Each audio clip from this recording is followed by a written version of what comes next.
میاں بیوی اپنی رات کو خوشگوار بنائیں، موبائل چھوڑیں، ایک دوسرے سے دل لگائیں، ایک دوسرے کو محبت دیں۔ اور میاں بیوی کے درمیان رات کا حصہ بہت زیادہ عام ہوتا ہے کہ دونوں اپنے کام وغیرہ سے مکمل فارغ ہوئے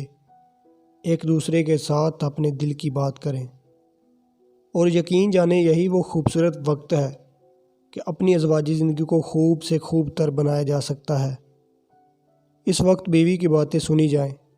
کچھ اپنی باتیں سنائی جائیں، بیوی سے دن بھر کا کام کا احوال لیا جائے اور دن بھر کے کاموں میں بیوی کی تعریف کی جائے، بیوی کی خوبصورتی کی تعریف کی جائے اور بیوی سے دل لگے کی باتیں کی جائیں،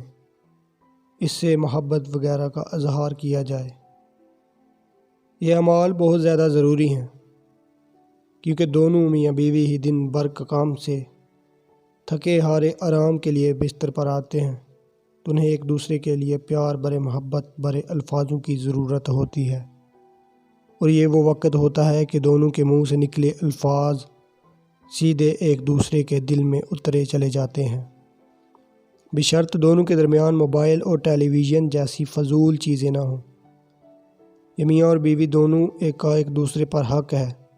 کہ موبائل اور ٹیلی ویژن کو چھوڑ چھاڑ کر اپنے دل کی بات کہی اور سنی جائے۔ خوشگوار ازواجی زندگی میں ایک دوسرے کو وقت دینا بہت ضروری ہے، ایک دوسرے سے دل لگانا بہت ضروری ہے، ایک دوسرے کا احساس، ایک دوسرے کی قدر بہت ضروری ہے، ایک دوسرے سے پیار کی باتیں محبت کا اظہار بہت ضروری ہے۔ آپ لوگوں کے ذہنوں میں آتا ہے کہ آپ فلمی باتیں کر رہے ہیں۔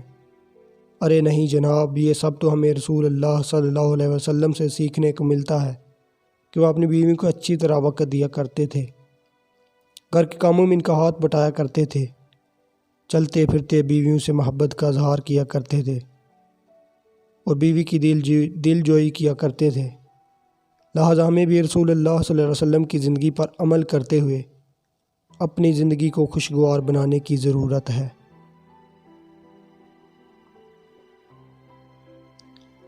رب تعالیٰ عمل کی توفیق عطا فرمائے، آمین ثم آمین۔